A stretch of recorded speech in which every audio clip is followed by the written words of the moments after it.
पूर्व में मंत्री रहे, केंद्रीय मंत्री रहे अनुराग ठाकुर जी, उन्होंने प्रेस वार्ता की और उसमें ये माना कि 3 वर्षों से जो वो कुदरत ने हिमाचल के ऊपर कहर बरपा हो, इस बात को तो वो मान रहे हैं। लेकिन उन्होंने 2-3 बातें वहाँ कही और वो हर बार जो है वो झूठी जानकारी जो आप मीडिया को देते हैं, झूठी बातें जो है वो यहाँ बोलकर चले जाते हैं।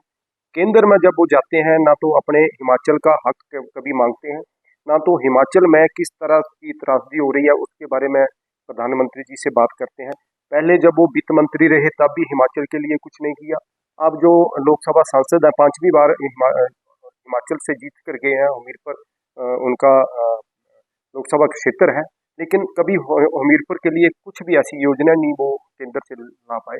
और रही बात डिजास्टर की, तो 3 वर्षों से लगातार जो है हिमाचल के ऊपर कहर बरप रहा है, कुदरत जो है वो अपना कहर बरपाए हुआ है। लेकिन केंद्र से ना मात्र जो है वो सहयोग जो है वो प्रदेश को मिल रहा है, और अपनी लड़ाई जो लोकसभा सांसद को लड़नी चाहिए वहाँ पे हिमाचल के हक की, वो नाकाम होते हैं। और उस नाकामी को छुपाने के लिए जो है वो यहाँ प्रदेश में आकर झूठी जानकारी जो है वो झूठे आंकड़े लेकर जो है वो यहाँ अपने बताकर जो है वो चले जाते हैं। उन्होंने बात कही कि 3 वर्षों से जो है वो हिमाचल में कुदरत ने कहर बरपा हुआ। मैं कहना चाहता हूँ 2023 में पहली बार डिजास्टर हुआ हिमाचल में, और हर जगह वो जानी नुकसान भी हुआ, लोगों के मकान जो थे वो तहस नहस हो गए, कईयों की जमीनें चली गई। लेकिन हिमाचल प्रदेश की सरकार ने हर संभव सहायता उनकी की, अलग से जो है वो राहत कोष जो है वो जारी किया, और एक अलग से फंड जो है हिमाचल प्रदेश माननीय मुख्यमंत्री सुखविंदर सिंह सुक्खू जी ने जारी किया। और यही नहीं, जब केंद्र की टीम यहाँ पे आई, सर्वे करने आई कि कितना डिजास्टर हुआ है, बात माननीय लोकसभा सांसद जी ने कहा कि जो यूपीए सरकार थी वो यहाँ का जो फंड था, और जब एनडीए सरकार केंद्र में आई तो उन्होंने यूपीए के सरकार के मुकाबले जो है वो जो स्टेटों को जो वो एनडीआरएफ या एसडीआरएफ का जो फंड था वो दुगना या तिगुना दिया। मैं उनसे ये कह देना चाहता हूँ कि ये जो डिजास्टर हुआ है हिमाचल प्रदेश में वो पहली बार हुआ है, 2023 में हुआ। इससे पहले छुटपुट घटनाएं होती थी और वो हर स्टेट का हक होता था, उसको वो मिलता था।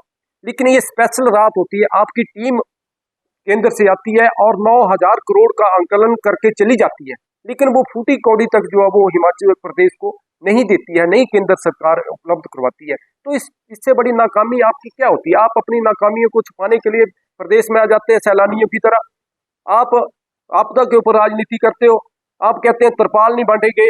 आपका भी यहाँ पे हक बनता है, आपकी भी जिम्मेवारी है, आप लोकसभा के सांसद हैं। ये मैं बड़ी दुर्भाग्य की बात है और दुर्भाग्यपूर्ण है ये कि जब भी कोई इलाके का प्रधान बनता है तो वो अपने वार्ड तक ही सीमित नहीं होता है या अपने परिवार तक ही सीमित, वो पूरे पंचायत का प्रधान बनता है, वार्ड मेंबर बनता है, तो वो पूरी वार्ड का जो वो सदस्य होता है वो उत्तराधिकारी होता है, क्योंकि उसको वोट दिया होता है सबने और वोट बनाकर वो जीता होता है। और इसी तरह विधानसभा का जो भी सदस्य होता है उसके लिए जो पूरी विधानसभा होती है वो उसका अपना घर होता है, उसका अपना परिवार होता है। इसी तरह लोकसभा का सदस्य भी जो उसका लोकसभा क्षेत्र होता है वो उसका पूरा परिवार होता है, उसका घर होता है।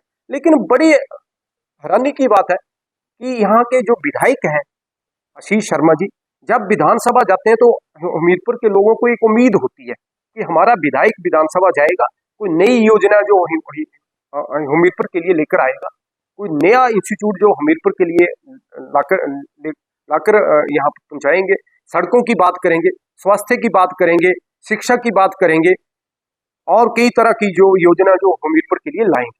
लेकिन बड़ी दुर्भाग्य की बात है कि वो विधायक जाते हैं और अपने घर की बात करते हैं, उन्हें अपना विधानसभा क्षेत्र नहीं दिखाई देता है। विधानसभा क्षेत्र में आपदा चली हुई है, कई लोगों के घर ढह गए, कई लोगों बेघर हो गए, कई सड़कें जो वो बारिश की वजह से उनको नुकसान पहुंचाया, उनकी बात करिए, उनके लिए पैसा मांगिए। आप यहाँ पर कोई नया इंस्टीट्यूट लाने की बात करिए, लेकिन आप उल्टा एक बात है कि आप उनको पड़ी होती है कि मेरी भाभी के साथ जो है वो उसको तंग किया जा रहा है, मेरे भाई को तंग किया जा रहा है, मेरा बिजनेस चौपट किया जा रहा है, मेरे चाचा को तंग किया जा रहा है। तो मैं तो कहता हूं कि ये तो सिर्फ ये बात विधानसभा में रखने की नहीं होती है। विधानसभा में विधायक को भेजा जाता है, लोगों की समस्या रखने के लिए, वो अपनी पारिवारिक समस्या को लेकर ही वहां पर सीमित हो गए। तो ये उनको नजर नहीं आता है कि हमीरपुर का बाकी जो परिवार है, जो बेचारे बेघर हो गए, उनकी बात करूं, या कोई बच्चे जो वो स्कूल नहीं पहुंच रहे हैं, मैं उनकी बात करूं कि सड़क की कहाँ नुकसान हुआ, कहाँ गाड़ी भेजनी है, कहाँ मशीन भेजनी है। लेकिन इतने तक कर मैं तो कहता हूँ ये हिमाचल के लिए और पहली बार हुआ, मैं तो कहता हूँ कि किसी ने अपने घर की बात जो है वो विधानसभा में रखी हो कि मेरे घर के साथ ऐसा हो रहा है, मेरे परिवार के साथ ऐसा हो रहा है। तो वो तो सिर्फ अपने परिवार तक ही सीमित है। उनको हमीरपुर के विधानसभा क्षेत्र के लोगों की कोई चिंता नहीं है, किसी विकास की चिंता नहीं है, उनको अपने विकास की चिंता है। मेरा क्लस्टर चलना चाहिए, मेरा जो कारोबार है वो बढ़ना चाहिए, उसके ऊपर कोई टीका टिप्पणी नहीं हो। मैं गलत करूं, सही करूं, मैं जैसा करूं मैं ठीक कर रहा हूं, ये बात उनकी ध्यान में है। देखिए, पूर्व विधायक राजेंद्र राणा जी हताश हो चुके हैं। मैं आपका ध्यान पीछे ले जाना चाहता हूं कि जब वो कांग्रेस पार्टी में थे, तो कांग्रेस पार्टी में वो जब लोगों से चुनावों के समय उन्होंने वोट मांगे, तो उन्होंने ये वोट मांगे कि मैं आने वाला मुख्यमंत्री हूँ, प्रदेश का मुख्यमंत्री हूँ। जब कांग्रेस में थे तो कांग्रेस ने उन्हें वरिष्ठ उपाध्यक्ष बनाया। लेकिन मैं उनको एक बधाई देना चाहता हूँ, अपने आपके माध्यम से उन्हें बधाई देना चाहता हूँ। हाल ही में एक बीजेपी की कार्यकारिणी की घोषणा हुई।